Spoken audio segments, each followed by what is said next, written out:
About, Tattoo Podcast, épisode 450 000, saison 92.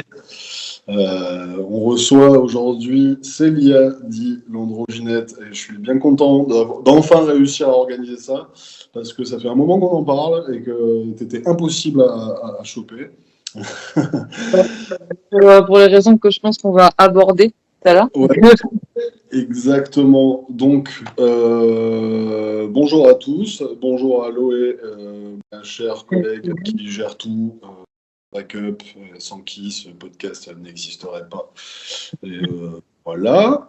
Donc, on va commencer par un truc très bidon, mais très intéressant aussi. Hein. Un petit retour un peu sur toi, avant d'aborder d'autres sujets. Donc voilà, on va mettre les pieds dans le plat. Hein. Alors, Célia, toi, ouais, je vois que tu te fais emmerder par ton chien. Il est assez envahissant quand même. Ouais, ça a l'air d'être un petit pot de colle, ouais.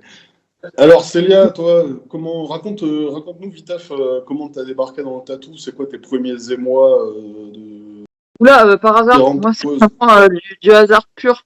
J'habitais Bruxelles, j'étais barmaid de Delirium. Et il y avait un pote qui s'appelle Chou qui venait souvent et qui un jour vient avec un magazine où dedans il y avait Peter Ulrich. Et j'ai adoré. J'ai eu un gros crush sur le graphisme de Peter Ulrich. Donc, je te parle de ça. C'était il y a 12 ans, même plus. 13, 14 ans, 13 ans, je sais plus. Et... Ah ouais, vers 2010, dans ces eaux-là 2012, 2010, 2011, un truc comme ça. Je me souviens plus exactement quand. Et je crush dessus. Et puis... je sais pas, moi, peut-être, je commence à me faire tatouer un petit peu par Léa, par Jeff Palumbo, par Kostek et tout. Et je vois que Peter Ulrich passe, tu sais, à Bruxelles. Et sur Facebook, sa chérie qui vient avec lui dit qu'ils sont en galère pour trouver un endroit où dormir. Donc, moi qui avais de la place à la maison avec mon chéri, je leur propose de venir à la maison. Et en fait, ils passent une semaine là, ils voient qu'on est à fond dans le tatou. Moi, j'avais plein de rendez-vous, j'avais tellement de rendez-vous, j'étais tellement booké en termes de travail et les seuls jours off que j'avais, je me faisais tatouer. Peter Ulrich, il voulait m'offrir un tatou, j'ai pas pu me faire tatouer, quoi, pour te dire. Et ils disent, mais si t'aimes autant le tatou, moi, j'étais issue d'une école de graphisme qui s'appelle l'ESAV, c'est l'école supérieure audiovisuelle, mais de Marrakech. Plus, j'avais fait une entrée à Saint-Luc, à Bruxelles, mais j'étais pas restée parce que c'est très différent. C'est pas, il faut correspondre à un schéma particulier de graphisme, là où à Marrakech, il nous amenait vraiment à développer notre propre identité, quoi. Parce que toi, bon, j'imagine que tu as vécu là-bas, du coup. Tu es originaire de là-bas ou... J'habitais là-bas quand j'avais 15 ans. D'accord. Donc, 38, donc c'était il y a longtemps. Et j'ai fait ma terminale là-bas. Et j'ai refait une année prépa de graphisme là-bas, quoi. D'accord. Et t'as atterri à Bruxelles pour quelle raison? Ça se passait pas hyper bien à Marrakech. C'était assez particulier. C'est pas facile d'être une fille. Moi, en plus, j'étais une fille blonde. Sortir la nuit, c'était la seule fois où je suis sortie seule la nuit à minuit, je me suis fait agresser, donc pas ouf, quoi, tu vois. Et puis je défendais des idées, j'ai toujours défendu l'homosexualité, la transidentité, tous les trucs comme ça, quoi. Et Marrakech, ça passait très mal, je me faisais arracher mes projets et tout ça. Donc, ça correspond pas à la religion, quoi. Donc à un moment, il ne faut pas rester dans un endroit où tes idées correspondent pas. Tu peux essayer de les faire changer, mais c'est pas mon rôle. Je suis une Française blanche, c'est pas moi qui va faire changer ça. Tu vois ce que je veux dire? C'est trop arriviste. Et trop arriviste à mon goût pour faire ça. S'il y a des gens qui doivent le faire changer, je peux aider des gens à le faire changer là-bas, mais il y en a pas beaucoup, pas une grosse communauté, quoi. Et puis généralement, la communauté, elle s'en va quand c'est comme ça. Et moi, c'est ce que j'ai fait. J'avais des amis, justement, de cette communauté-là qui partaient à Bruxelles. Et comme ça se passait très, très, très, très mal, autant avec mon cum de l'époque que avec ma mère, que à l'école, puisque je me faisais arracher mes projets, j'ai décidé de les rejoindre. D'accord. Ouais. Ok. Et t'as fait quoi en arrivant sur Bruxelles? J'imagine que c'était pas le tatou direct. Enfin. Non, non, bah, j'ai passé le concours pour Saint-Luc, je l'ai réussi. J'ai intégré Saint-Luc, puis j'ai bossé un petit peu. Comment ça s'appelle ce truc de marionnette qui est à Bruxelles? Le théâtre de Thun. J'ai bossé un peu au théâtre de Thun. Et puis après, j'ai atterri au Delirium. Et puis le Delirium, c'est très prenant. J'ai toujours été galvanisée par les trucs un peu qui provoquent de l'adrénaline, sans jamais toucher aux drogues ou à des trucs comme ça, tu vois, parce que j'ai jamais pris des trucs. Mais par contre, j'aime bien être vachement stimulée. Et c'est vrai que le Delirium, ça correspondait assez à cet état d'esprit-là, où il fallait performer un maximum, être un super bon barman. Donc, c'était assez chouette pour moi. Je suis restée 2 ans là-bas. Mais très vite, l'appel, tu vois, du dessin est revenu, quoi. Et c'est comme ça que je t'ai dit que je me suis retrouvée embarquée dans le tatou, à héberger Peter Ulrich. Et Peter Ulrich qui me dit, voilà, si t'aimes autant le tatou, si t'aimes autant le dessin, pourquoi tu tatoues pas? Je lui dis, bah, c'est un peu prétentieux. Et là, il m'avait proposé de venir passer une semaine en Allemagne pour me montrer. Et moi, à l'époque, j'ai pas du tout réalisé l'offre qu'il me faisait, parce que j'étais pas du tout dans le milieu. Pour moi, c'était un peu pas du charlatanisme, tu vois, mais c'était un peu comment on peut me montrer comment faire du tatou en une semaine, tu vois. D'accord. Non, mais à quelque part, c'était logique, tu vois, À c'était l'époque, bien. c'était encore moins, on va dire, encore moins évident que on savait tous que ça pouvait prendre des années d'apprendre à tatouer. Donc, Ouais. Et donc, quand il m'a dit, ouais, tu viens sur une semaine, je te montre un peu comment ça marche. Je dis, ouais, sur une semaine, j'apprendrai jamais à tatouer, c'est n'importe quoi. Donc, je commençais à chercher des écoles, des machins, trucs. J'en ai trouvé une à 2000 balles.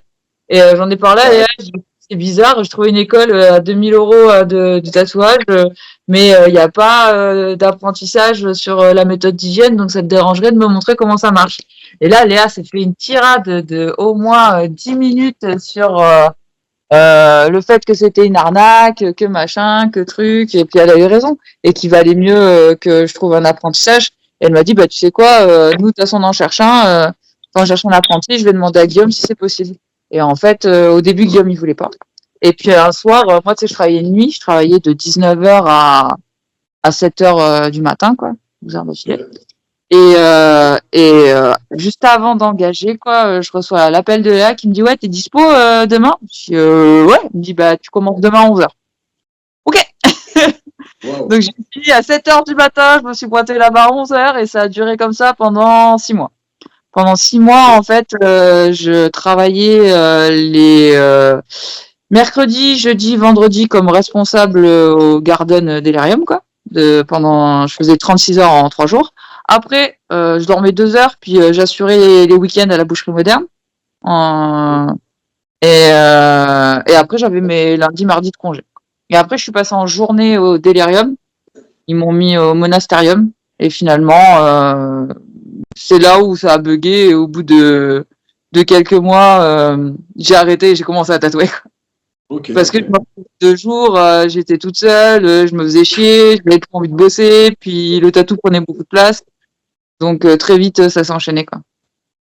Ok, donc la boucherie moderne, on va dire deuxième génération, quoi, quand c'est du coup. Un et demi presque, tu vois. C'était, il y avait Kostek et Jeff venaient encore. Il y avait déjà Pluie and Black, donc ouais, plus deuxième génération passation, quoi. On était sur Léa, Benji, Antoine, Guillaume et pas mal de guests, quoi. Des guests justement comme Peter Ulrich qui passaient. Enfin, il y a eu vraiment des belles têtes et puis des belles rencontres, puisqu'après, quand tu les accompagnes en convention, tu rencontres énormément de tatoueurs qui t'apportent beaucoup aussi, quoi. C'est ouf parce que décidément, cette boucherie moderne, alors des interviews que j'ai fait et des podcasts que j'ai écoutés, putain, mais c'est quand même le shop belge, j'allais dire français, tu vois, parce qu'au final, beaucoup de Français se sont un peu, ont pris des grosses torgnoles grâce à la boucherie moderne. C'est quand même un putain de lieu qui a galvanisé quand même pas mal d'énergie, notamment dans le tatou francophone, quoi. C'est un lieu qui a révolutionné la vision graphique en fait du tatou. Et Mais après, quand t'es apprenti là-bas, t'as une putain de pression, tu vois ce que je veux dire? T'arrives et t'as pas le choix. T'as pas le choix que de rentrer dans cette énergie-là, quoi. De rentrer dans ce truc où tu dois révolutionner quelque chose. Tu sais pas quoi, mais Avec des Jeff Palumbo et des Kostek et des Yann Black, etc., tu es déjà, on va dire, au cœur de cette vague graphique qui a carrément bousculé le tatouage, clairement. Et par rapport à, je reviens vite fait sur l'époque Saint-Luc, tu as fait des rencontres tatou à cette époque-là qui ont été un peu importantes ou ça s'est vraiment passé par la suite avec la rencontre à la boucherie et tout? c'est vraiment que la boucherie moderne qui m'a vraiment amené là-dedans, parce que moi, je me suis retrouvée vraiment par hasard, tu vois, tout ce que je te dis, ça s'est passé en quelques mois, quoi. Ok. Donc, c'était très, très, très, très, très rapide, quoi. Et donc à l'époque, est-ce que tu avais commencé déjà à exploiter le style qu'on te connaît, enfin le style, on va dire la patte qu'on te connaît aujourd'hui, ou est-ce que c'était vraiment un niveau apprentissage et t'es passé par d'autres phases? Au début, je dessinais beaucoup du dot, puisque c'était une technique qui était entre guillemets à la mode à l'époque, quoi. Donc j'ai commencé à faire du dot et des jeux de mots. Et c'est très vite devenu une patte importante, le jeu de mots. Puis j'en ai très vite fait beaucoup des jeux de mots. Et jusqu'à ce que, au fur et à mesure des années, soit les mots qui prennent toute la place, quoi. Et grâce à l'arrivée de la tablette, le pouvoir et la possibilité de les déformer et d'en faire plein d'autres trucs que je peux faire maintenant, quoi. Mais, mais la patte l'androgynette, à la base, c'était le jeu de mots. Les gens adorent les dessins, parce qu'apparemment, je suis pas mauvaise là-dedans. Euh, mais c'est vrai que c'est pas ma partie préférée. Ma partie préférée, c'est la partie plus graphique que je vais faire avec la typographie, qui se développe moins maintenant, puisque c'est moins la mode, c'est moins le truc. Mais bon, bah, Ouais, bon, tu gardes quand même cette identité. C'est vrai que maintenant, quand on parle de ton taf, c'est évident pour tout le monde et ça, c'est plutôt gratifiant, je trouve, hein, quand même. Ça fait partie de ton univers, on le visualise tout de suite, quoi. après, mon univers, s'il a évolué graphiquement, je dirais, il y a toujours eu une ligne directrice qui a été l'humain et être au service de l'humain du début à la fin. Donc, les gens venaient me raconter leur histoire et je créais un projet par rapport à leur histoire.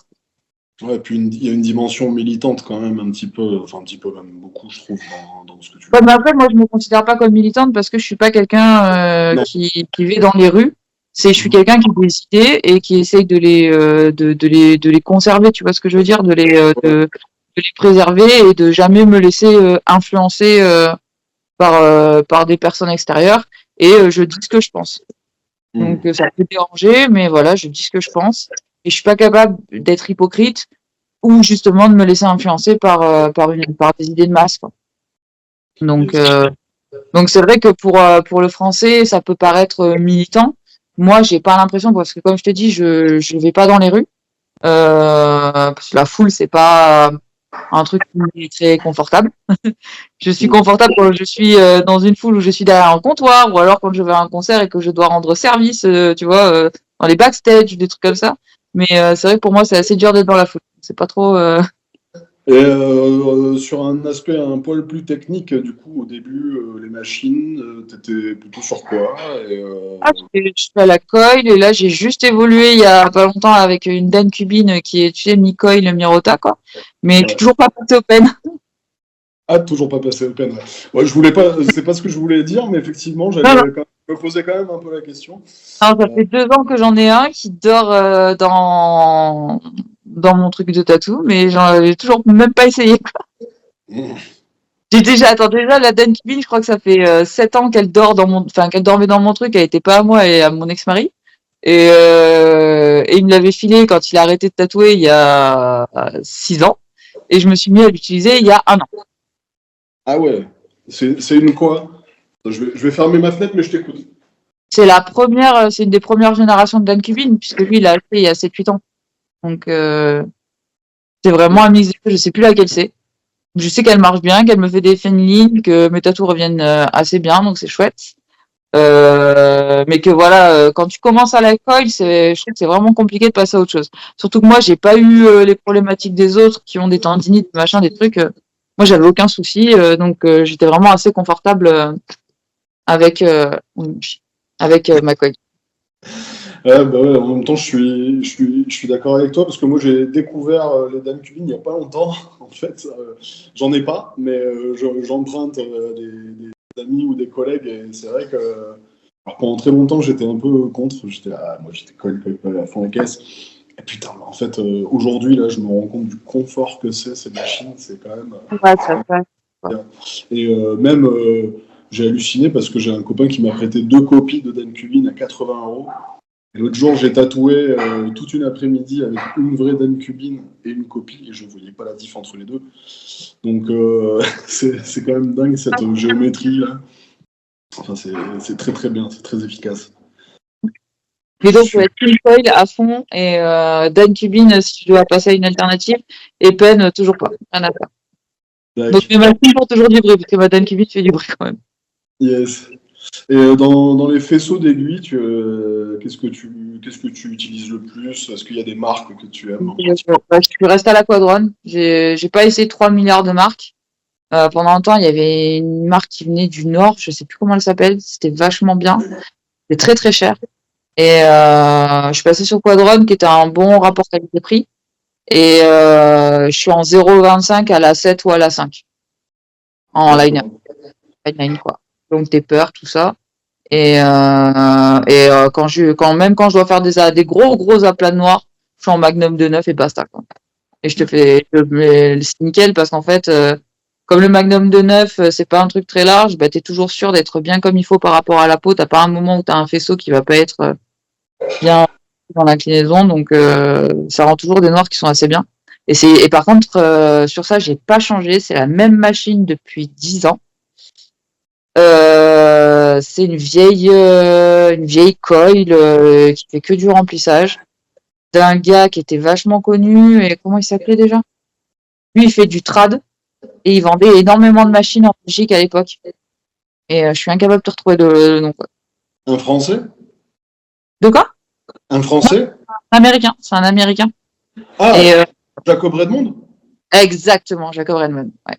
Donc c'est une vieille Et... Redmond. Et autant tous ces liners, ils faisaient 2 mois, 3 mois, 4 mois. Au bout de 2 à 4 mois, ça pétait, il y avait quelque chose qui allait pas, elle se déréglait, il y avait impossible de la régler correctement. Enfin, une fois le rodage passé, la machine marchait plus correctement au niveau du liner.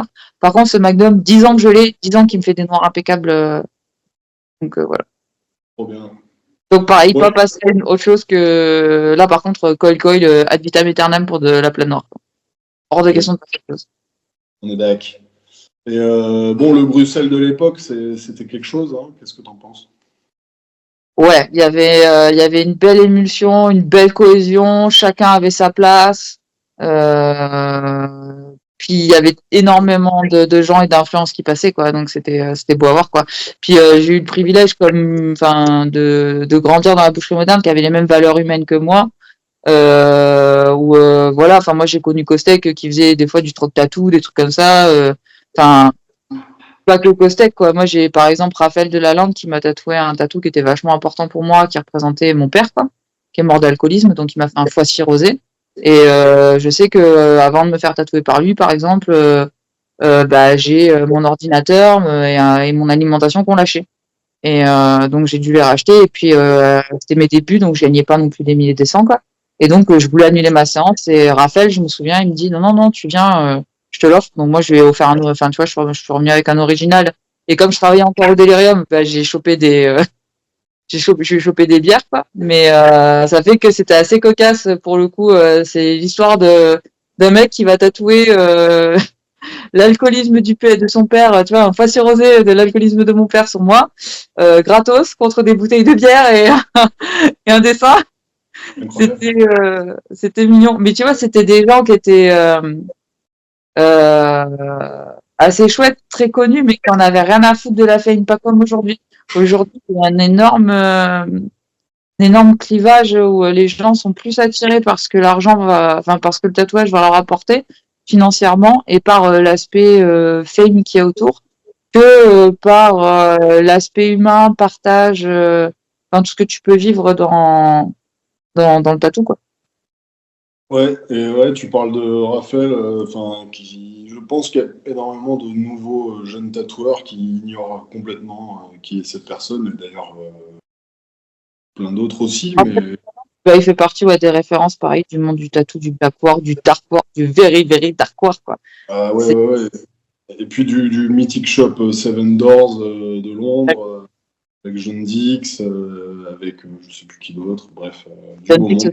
Révérence gros humain, très chouette. Après, j'en citerai pas énormément d'autres parce que ils sont pas tous humains dans cette gamme-là. Mais John Dix et Raphaël Delalande, ouais, grave. Trop bien. Et donc on en a déjà un petit peu parlé, mais est-ce que du coup il y a eu avec outre je veux dire le monde de la boucherie, est-ce qu'il y a eu des rencontres un peu clés aussi dans ta carrière, quoi, enfin hormis je veux dire tous ceux qu'on a cités là maintenant ou... Du monde de la boucherie, donc quand tu sors du monde de la boucherie, bah voilà, j'ai déjà dit à Raphaël, Gen Z mais elle était aussi dans la boucherie, ça restera toujours un peu comme ma grande sœur. Même si les années passent et que tu vois, on t'envoie pas trop de messages ou quoi, il y a un rapport assez familial avec elle, quoi. Après, c'est plus en arrivant à Nantes où j'ai pu un peu parce qu'en fait, quand tu évolues dans le monde du tatou et que tu es quelqu'un, entre guillemets, androgynète, tu vois, une sorte d'entité, un truc où il y a un nom, il y a quelque chose, les gens viennent pas toujours vers toi pour les bonnes raisons. Et en fait, quand arrive un moment où tout s'essouffle, c'est bien parce que tu as un grand ménage où tu as les bonnes personnes qui sont là pour les bonnes raisons. Tu vois, moi j'ai Alexis qui m'envoie toujours mes petites cartes quand il voyage, quoi, et c'est toujours un boîte aux lettres, quoi. On adore. Moi aussi, j'en ai plein. Là. On a déménagé il n'y a pas longtemps. Et du coup, j'ai pu. Je crois que j'en ai quasi. Entre celles qui sont chez moi et celles du shop, je dois en avoir 12. Non, mais tu vois, comme Gen Z, y a pas, on s'appelle pas tout le temps, on s'envoie pas tout le temps des messages, mais il y a un lien. Ouais, ça reste, quoi. Et voilà. Des fois, tu sais, c'est des. Enfin, là, je pense à des gens que. Enfin, pour moi, les dernières rencontres, ça a été chez Sale Histoire, avec qui ils sont pas loin de chez moi. Et en fait, c'est des gens qui me ressemblent beaucoup sur le plan humain et que je vois quand même assez régulièrement. Et c'est devenu autant des collègues que mes tatoueurs par qui j'aime me faire tatouer. Donc, ça, pour moi, ça reste ma référence de maintenant. Après, ouais, il y en a eu plein. Il y a eu Saturne, il y a eu Tanguy, il y a Sola, qui est dans le sud de la France. Il y a qui? Putain, il y en a tellement et j'aimerais tellement pas les vexer en les oubliant, quoi. Mais il y en a un peu partout. Et là, je te cite les derniers avec qui j'ai eu des derniers échanges. Mais ouais, ça te fait découvrir pas mal de monde. Ça te fait aussi découvrir des gens. Enfin, par exemple, je pense à Julia, qui est une amie à Paris et qui a rien à voir avec le monde du tatou. Elle se faisait tatouer par le monde du tatou. Elle gravite autour du monde du tatou. Elle est psy à la base, tu vois, donc rien à voir. Mais c'est quelqu'un qui, à travers le tatou, on a créé un lien. Pourtant, enfin, tu vois, elle est pas tatoueuse, rien. Mais le tatouage m'a fait rencontrer des gens comme ça, quoi. J'ai des clients, en fait, qui sont plus des clients. Gilles, qui je tiens beaucoup parce que j'ai suivi tout son parcours avec ses enfants, sa femme, que ce soit là Fallen que j'ai tatoué je sais pas trop combien de fois, Julie, c'est pas que des tatoueurs, des rencontres, c'est vraiment ce moment de partage que tu as avec des clients qui sont plus vraiment des clients à la fin. C'est des gens avec qui tu partages une histoire, qui reviennent et que tu vois évoluer, que tu vois grandir, que tu vois et ça c'est chouette en fait. C'est plus ça que j'ai aimé dans le monde du tatou, c'est quand tu arrives à créer un lien avec une personne et que tu arrives à la suivre à travers le temps. Ah oui, je suis d'accord. C'est toujours très gratifiant de revoir des personnes après plusieurs années et d'avoir une relation qui se consolide. Mais tu vois, je préfère que quelqu'un vienne me voir 10 fois et qu'on a un lien hyper fort, mais qu'il va me demander des trucs des fois qui sortent un peu de... sans voler le style de quelqu'un, tu sais, mais des trucs un peu lambda. Mais tu vois, des petits tatous, quoi. Le petit tatou, la lettre de son enfant, ou je ne sais pas trop quoi, tu vois, un bel truc. On n'est pas sur une grosse pièce graphique, machin, tout ça. C'est chouette de faire des trucs qui nous ressemblent, mais c'est encore plus chouette de faire des trucs où on partage vraiment quelque chose de fort avec la personne, quoi. Ouais, puis le rapport de confiance qui s'est installé, justement, qui permet à ces gens-là de venir te voir pour quelque chose qui n'a pas forcément à voir avec ce que tu proposes, mais qui a genre Ouais, une prestation simple et neutre, quoi. voilà. Si moi, tant que ça vole le style de personne, tout va bien, quoi. Mais sinon, bah, tu renvoies à la personne la plus appropriée que tu sais qui est safe. Mais, euh, mais ouais, c'est assez. C'est le truc le plus chouette que j'ai trouvé dans le monde du tatou, quoi. Et c'est T'es très aussi un peu sensible à ça. cette question de. T'es très sensible à cette question de. Comment dire, d'appropriation d'une esthétique ou un truc comme ça, j'ai l'impression. Bah, comme je te dis, quand tu débarques à la boucherie moderne, que tout le monde a une identité forte, que tu vois plein de gens s'inspirer et des fois plagier le travail des autres, puis tu te retrouves toi à te faire plagier, c'est pénible en fait parce que le plagiat a beaucoup tué bah, le monde du tatou. Et c'est ce qui, enfin, moi je l'abordais à l'époque sans pour autant en faire mon cheval de bataille. Mais c'est vrai que bah, maintenant, en fait, comme personne n'a rien protégé de rien, bah, il y a beaucoup de gens, beaucoup de trucs qui se font. Le plagiat, quand quelqu'un le fait, c'est presque considéré comme normal. Tu vois ce que je veux dire? Donc c'est un peu spécial. Donc c'est vrai que moi, c'est un truc dans lequel je ne me retrouve pas parce que quand tu te bats pour te construire une identité, c'est compliqué de te la faire voler. Et puis c'est compliqué d'expliquer aux gens que tu as mis tes tripes dedans. Après, peut arriver, tu vois, qu'il y ait des malencontreuses similitudes, mais c'est tellement rare. Moi, je sais que quand il y a eu des malencontreuses similitudes, les 3 fois où il y a eu des malencontreuses similitudes, les personnes se sont excusées et ont fait autre chose. Parce que quand tu es un être créatif, tu sais que tu as toujours la possibilité de faire autre chose après. Mm. Ouais, je suis Donc, d'accord.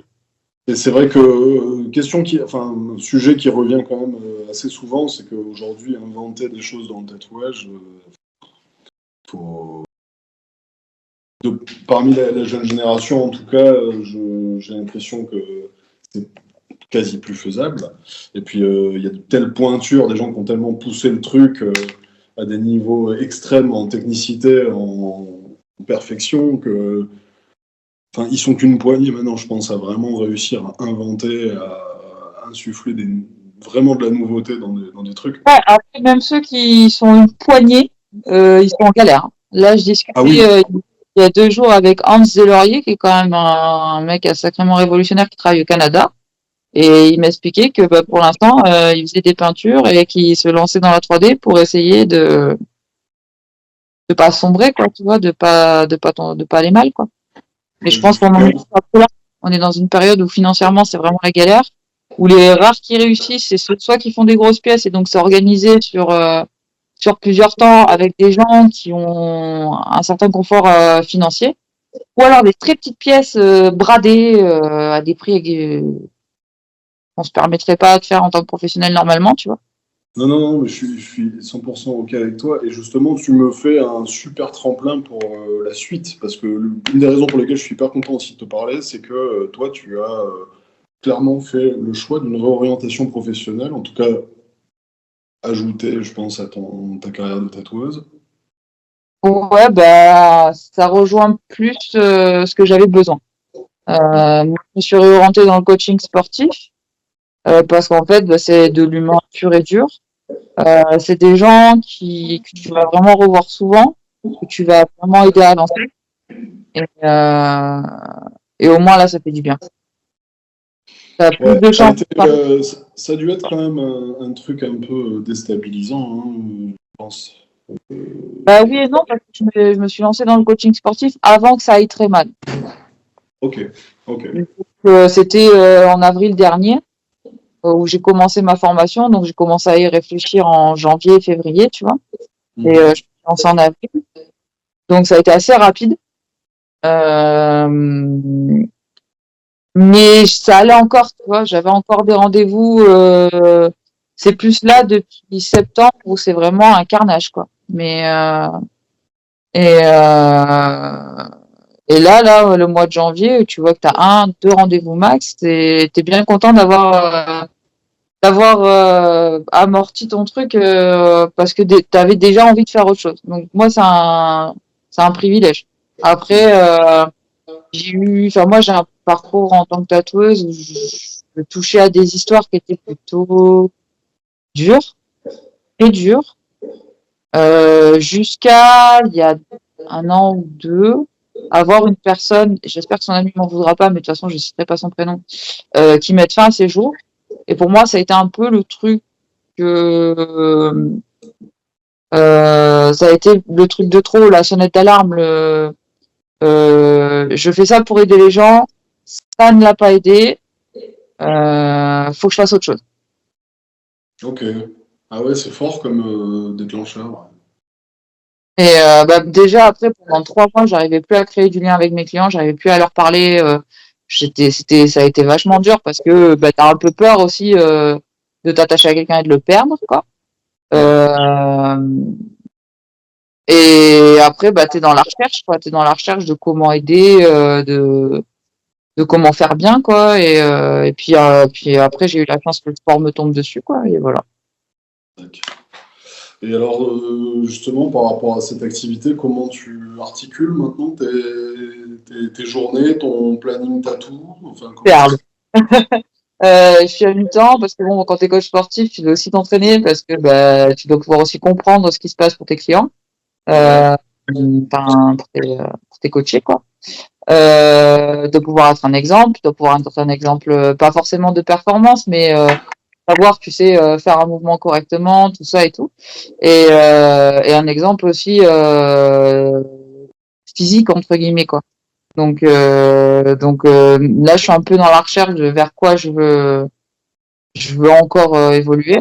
Mais en tout cas, là, pour l'instant, au niveau de l'emploi du temps, je suis à mi-temps avec des entraînements plus le tatou, soit le mercredi, soit le samedi, soit parfois les deux. Un enfant, 2 chiens, un chat, un divorce. Au top. ouais. Salut! Alors, toi, t'as quel âge à peu près que je t'ai même pas demandé? Moi, oh, je suis une MILF, moi. J'ai 38 ans. Ok, ouais, bon, bah, on est pile dans la même génération, ouais, voilà, où t'as connu le rock, et puis à un moment, la vie te rappelle un petit peu. Il faut faire des trucs de grands, ça y est, c'est l'heure. Ouais, après, seul truc de grand que je fais vraiment, c'est mon divorce, quoi. Après, être maman, pour moi, c'est vraiment une partie de plaisir. Puisque dès qu'il y a des trucs à faire avec mon fils, c'est un peu pour moi l'opportunité de retomber en enfance, donc c'est assez chouette. Comme notre rôle, c'est de le responsabiliser, tu t'apprends plein de trucs, tu lui apprends plein de trucs, c'est des chouettes moments de partage, quoi. Euh, Avoir des chiens, alors même s'ils me pourrissent la vie parce que j'ai un petit chien destructeur, et ça, il aime bien ça, hein. Je les adore. Et après, le sport, quand tu t'y mets, enfin, quand tu t'y mets tard, ce que je veux dire, pareil, j'ai pas l'impression d'être vieille. Et quand je vois des gens comme mon âge et qu'on me met à côté, t'as l'impression qu'on a 10 ans d'écart, autant physiquement que mentalement des fois. Donc, Ouais. Bon, après, c'est peut-être aussi un des bénéfices de notre profession, c'est qu'on ouais, a... en fait, j'ai l'impression que ça nous rend un peu de ce côté, on fait des petits dessins, on reste des enfants éternels un peu, quoi. Oui, voilà ce que j'allais dire. C'est quand même un statut privilégié, même en temps de crise, de réussir à gagner encore un peu sa croûte en faisant des petits dessins. Moi, quand j'y pense, je me dis, bon, c'est la merde de ouf. Pareil, hein, comme je te disais tout à l'heure, là, dans une heure et demie, j'ai rendez-vous pour faire un bilan de compétences, voilà. Donc, on prépare un tout petit peu la sécurité pro, parce que c'est plus que ça a été. Mhm. Et d'ailleurs, à ce sujet, parce que toi, du coup, après le parcours que tu as eu aujourd'hui, d'avoir une reconversion professionnelle comme ça, je pense que tu as eu le temps de cogiter, d'observer tout ce qui se passe actuellement dans le tatou. On n'est pas sans savoir que voilà, il y a une crise qui est, je sais pas comment la nommer, mais tous on en a un peu subi les conséquences. Aujourd'hui, le tatou, il a plus du tout la même gueule que ça pouvait avoir il y a 12, 13 ans et plus. Ouais, un peu, il y a eu une sorte de foire à la saucisse où il y a eu énormément de conventions, un peu trop, tout le temps, pas grand-chose, j'avais un peu l'impression, donc voilà. Montée de plein de shops avec des fermetures de plein de shops. Et non, en fait, on va pas se mentir, depuis le Covid, le monde a changé, quoi.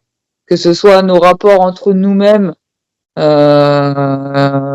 non, il y a eu vraiment un clivage depuis le Covid, que ce soit dans nos rapports comme dans l'économie. Il y a eu pas mal de reconversions, il y a eu pas mal de choses qui se sont faites depuis ce moment-là. Et après le Covid, avec l'arrivée de la guerre, ça a quand même un impact économique, qu'on le veuille ou pas. Et l'impact économique, on le ressent, quoi. On le ressent et c'est comme ça, quoi. Et Donc, toi, quel lien tu entretiens avec cette nouvelle génération? Est-ce que tu en as déjà? Est-ce que... non, non, non, Non. non, non, non, non, non, Tu non. travailles depuis chez toi maintenant, c'est ça?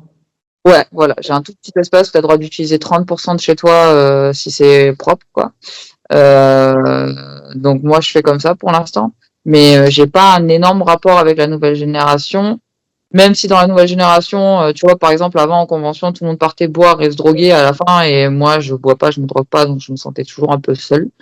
La nouvelle génération est moins axée là-dessus, mais ça reste quand même pas tous, mais il y a quand même une partie où ils sont là par intérêt de l'argent et de la fame, et donc moi, je suis moins axée là-dessus. Et après, heureusement, pas tous, parce que j'en croise, parce que malgré moi, il y a quand même des choses qui gravitent, quoi, tu vois, autour de moi. Et heureusement qu'ils sont pas tous comme ça, hein, tu peux pas faire des généralités. Mais c'est vrai que même moi, le monde du tatou, le rapport que j'entretiens, c'est, j'ai toujours envie de tatouer, mais je veux vraiment tatouer dans cet état d'esprit d'humain, de partage, de machin, de trucs. Donc c'est vrai que même moi, quand j'ai un nouveau client, j'angoisse un peu, parce que pour moi, c'est plus facile de tatouer un habitué ou de tatouer mes amis, parce que c'est le style de rapport que j'ai envie d'avoir maintenant dans le tatou. J'ai envie d'avoir un rapport. C'était déjà très axé sur l'humain avant, mais j'en ai encore plus besoin maintenant, quoi. Parce que des gens qui me lâchent au dernier moment, des trucs comme ça, je peux pas en fait, je peux même pas me permettre financièrement, quoi. Je me suis déjà retrouvée avec quelqu'un qui venait de l'autre bout de la France, de Strasbourg, et qui me dit qu'elle croyait qu'on allait faire un rendez-vous dessin alors que je fais jamais ça. Je lui dis mais non, en fait aujourd'hui c'est le jour où je te tatoue. Donc moi là je vais perdre ma journée, puis je te fais pas venir de Strasbourg pour un rendez-vous dessin. C'est voilà, quoi. Donc tu vois, incompréhension, machin et tout. Et alors que pour moi les mails sont clairs, mais je suis fatiguée de ce truc-là. C'est quelque chose que tu as moins dans le monde du coaching. Dans le monde du coaching, la personne te dit ses objectifs, tu lui fais un programme en fonction, tu réadaptes en fonction, et après, bah, tu es content si elle réussit, si elle foire, tu réadaptes. Enfin. Hmm. Et d'un côté, je suis en train de penser, je me dis, ça doit être assez réconfortant de se dire que tes rendez-vous tatou, étant donné que tu as une autre source de revenus, peut-être que tu es peut-être un peu plus détendu, ou j'en sais rien, peut-être que les rendez-vous tatou sont plus concentrés vers des choses que tu aimes fort, enfin, je sais pas. Non, pas spécialement. Je suis pas la fine bouche. Et moi, quand on me demande un tatou, je fais le tatou parce que je suis dans une situation financière très compliquée. J'ai un divorce à assurer derrière. C'est la première fois de ma vie que je touche des aides. Et même en ayant des aides, enfin, si je ne touchais que ça et si je faisais pas du tatou à côté, je galérerais pour le frigo. Après, enfin, je dirais pas c'est ma faute, mais j'ai 2 chiens, un chat, tu vois. Donc, C'est une charge financière. ouais, voilà. Mais 2 chiens, un chat, un enfant. Et bon, après, bon, moi, c'était des choix que j'avais fait parce qu'on était normalement 2 à les assumer. Quand tu te retrouves seul à les assumer, alors que c'était pas tes objectifs de vie et que toi, t'es quelqu'un qui. Moi, je suis quelqu'un de très. Comment on dit? Je suis quelqu'un d'ambitieux. Je suis quelqu'un, en fait, quand je me fixe un objectif, je vais jusqu'au bout, je lâche pas, quoi. Et une teigne, quoi, tu vois. Et c'est ce qui fait souvent que j'arrive à réussir, quoi. Et c'est pareil dans ma relation de couple, mais bon, tu peux pas être seul, tu vois ce que je veux dire. Et donc ça fait que je me retrouve maintenant avec des charges financières que moi j'avais pas prévues, dans une situation financière moi qui était déjà en déclin, puisque ça faisait déjà 2 ans que je tapais dans mes économies et que j'en ai quasi plus. Donc c'est vraiment compliqué, quoi. Après, comme je dis, moi c'est un cas encore particulier. J'aurais peut-être pas d'enfants, pas d'animaux, ce serait plus facile. Mais je me verrais pas ma vie sans mon fils. Ma vie sans mon fils serait tellement pourrie, quoi. Non. Et par rapport à ce qu'on disait là, justement juste avant, la nouvelle génération, tout ça, comment toi tu imagines le monde du tatou dans 10 ans? J'en ai strictement aucune idée parce que c'est plus ce qui m'importe. Le monde du tatou, moi, je lui ai apporté ce que j'avais à lui apporter. J'ai essayé d'amener quelque chose de nouveau, j'ai essayé d'amener un peu plus d'humanité, j'ai essayé d'amener un aspect graphique différent. Je me suis sentie dérobée et pas respectée. Et pas par tout le monde, heureusement. Et ça a fait que je suis quand même contente d'avoir vécu ce que j'ai vécu, mais que, comme je te dis, moi, dans 10 ans, si je continue à tatouer mes potes, c'est bien. Mais j'aimerais bien devenir une bonne coach parce que quand tu es coach, tu rends les gens heureux, parce qu'ils se sentent mieux dans leur tête et parce qu'ils se sentent mieux dans leur peau. Alors que dans le tatou, c'est pas toujours le cas. Et j'en avais marre d'être face à cet échec, en fait. Et j'ai plus retrouvé l'aspect humain et ce que j'avais besoin d'apporter aux gens, ce côté bien-être dans le sport.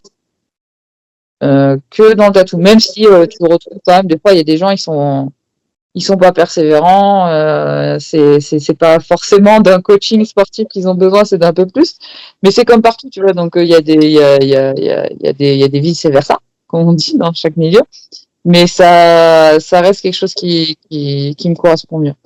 Me correspond mieux, même si j'adorais toujours tatouer, même si je resterai toujours langaginette, euh, même si je sais pas si je serais une aussi grande cause que ce que j'ai été une grande tatoueuse, tu vois ce que je veux dire? Parce que j'arrive un peu, j'ai 38 piges, je commence à être coach à 38 piges, pas que c'est tard, mais dans le monde du, tu sais, dans tout travail, il te faut 10 000 heures pour être performant.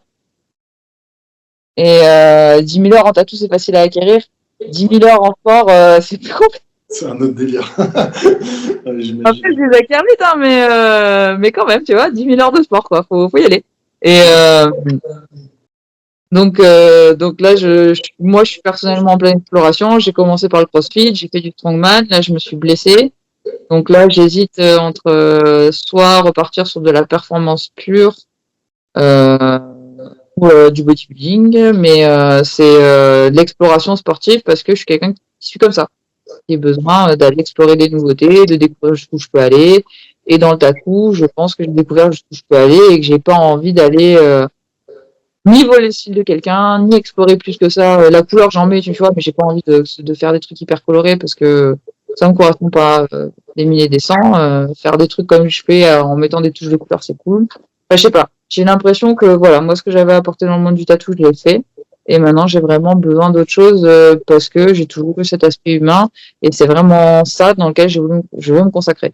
Avant de faire du tatou, quand j'avais 18 ans, je voulais être éducatrice spécialisée. Et je pense que c'est ma ligne directrice de ma vie et qui prendra différentes formes au cours de ma vie. Mais de toute façon, le métier que je voulais faire de ma vie, je n'ai pas pu le faire. C'était kiné, donc c'est raté. Mais ça, c'est le métier de mes rêves. Mais maintenant, je peux bosser avec des kinés. Tu vois. C'est au moins ça de réussi, quoi. Mais faut pas croire que c'est un échec, faut pas croire que le monde du tatou s'éteint, faut juste qu'il y a des trucs qui tournent, il y a des gens qui vont rester, il y a des gens qui vont partir, il y a des gens qui sont de passage. C'est pas parce que tu es de passage que c'est un échec non plus. C'est qu'à un moment, tu as fait ce que tu avais à faire et que tu as sûrement d'autres choses à faire ailleurs et que la vie continue et que la vie peut être plus heureuse parce que ouais, je me souviens qu'effectivement, je gagnais bien ma vie, mais que j'étais pas épanouie à 200%, quoi. Quand tu dois te battre tous les jours pour te faire respecter sur ce que tu es en train de créer, c'est dur. C'est trop dur pour moi. Oui. Je peux pas donner mes tripes comme ça pour se faire traiter comme de la merde. Et je peux pas non plus perdre des gens. Perdre des gens, c'est trop. Il y en a eu qu'une, hein. Il y en a eu qu'une, mais pour moi, c'était déjà trop. Et comme elle n'est pas la seule, les autres sont pas perdus, mais il y en a encore beaucoup qui continuent à être en souffrance. Et je ne peux pas supporter que mon travail, que ce que je fais, que ce que je partage avec eux ne puisse pas les aider à avancer un peu, tu vois. Alors que ce que je peux faire dans le coaching, ça aide toujours les gens à avancer, quoi. t'as vraiment une implication très forte dans ce rapport-là pas de bien-être, mais de soins, entre guillemets. J'aime pas trop le mot, j'aime pas trop associer ça au tatouage. Un petit peu ça. Mais après, moi, ça a été toujours ma ligne directrice. Hein, donc, Ouais. Et tu arrives toujours à trouver le temps de créer des choses? Enfin, est-ce que... impossible. Vraiment. Vraiment, je galère. Et chaque fois que j'ai une idée, j'arrive même pas à l'aboutir ou je la commence, je la finis pas parce que ma vie est trop petite et que le peu de temps que j'arrive à avoir à rien faire est très léger. Puisque comme je te dis, j'ai des entraînements, donc c'est vraiment le matin, je dépose mon fils à l'école. Soit je vais travailler direct euh, quand je travaille sur une journée pleine, soit je m'entraîne, je rentre, je sors mes chiens, je vais travailler.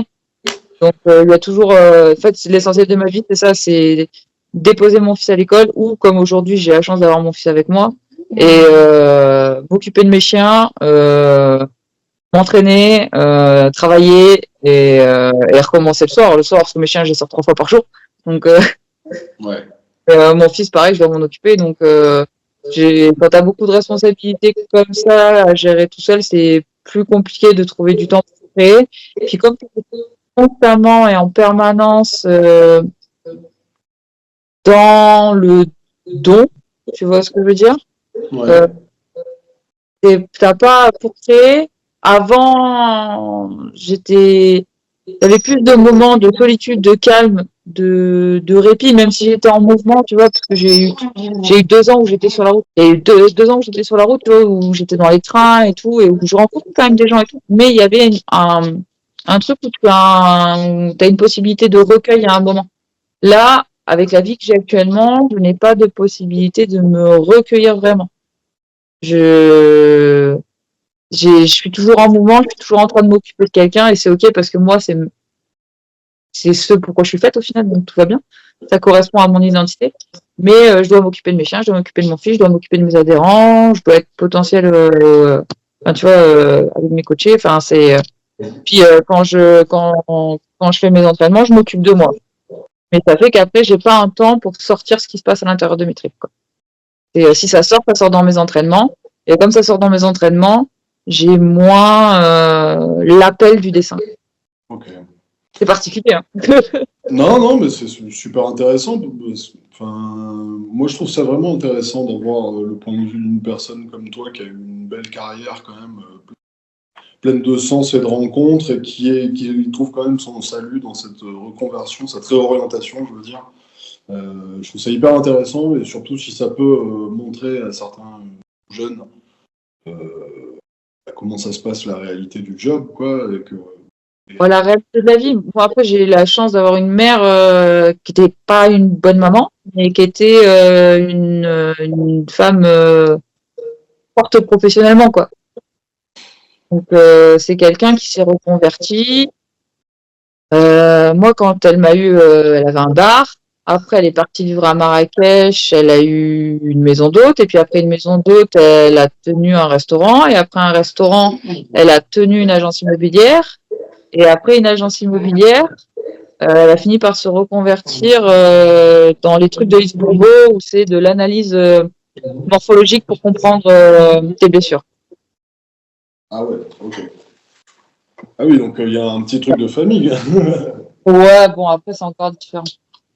Et bon, nous, on s'est quand même. La première fois qu'on s'est rencontrés, c'était en convention, si je ne m'abuse. Il me semble que c'était Oui, Nantes même. oui, Euh, oui, oui. dernière fois qu'on s'est vu aussi. Est-ce que tu as quand même toujours prévu de refaire de la conv ou du guest? Non, je peux pas. Déjà, j'ai pas les moyens financiers. Et les guests, pareil, parce qu'il faudrait que je puisse faire garder mes chiens et que je puisse me payer le déplacement. Plus encore après, une fois que j'ai payé le déplacement, l'hébergement, fait garder mes chiens et que j'aurai un cut à donner. C'est ce que Ouais. mon dernier, les guests que je peux faire, c'est à Bruxelles parce que, bah, par exemple, quand je vais à Bruxelles, j'ai ma meilleure amie Manon qui m'héberge. La dernière fois, elle m'a laissé son appart. Je commençais déjà à être en galère et à l'époque, Roxane et Steph m'avaient pas pris de cut pour que je puisse remonter mes économies, quoi. Tu Euh, habites du coup? Pardon? Chez Holy Sunshine, t'étais? Exactement. Ouais. Ça fait partie des belles rencontres que j'ai oublié de dire, mais qu'ils font partie de mon milieu, quoi. Steph et Roxane, c'est des gens que je suis enfin, on se suit depuis des années, puis c'est vraiment devenu ma famille tatou, quoi.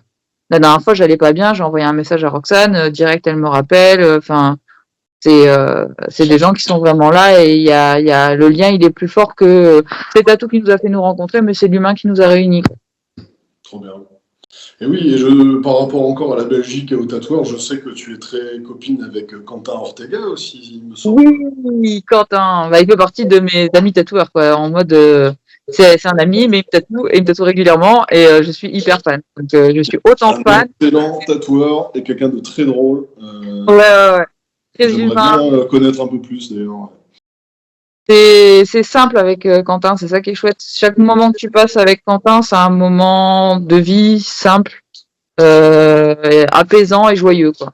Et en fait, Quentin, c'est une bonne personne. Plus qu'une belle personne, c'est une bonne personne. C'est quelqu'un qui sera toujours bon dans ta vie. Tu vois? Ouais, et ben on fait un gros bisou à la Belgique. Ouais, la Belgique, c'est grave. C'est, enfin, les Parce que Belges, la moi Belgique. ça reste le pays où j'ai à moitié grandi et malgré la distance, Bruxelles me manque chaque jour qui passe. Voilà.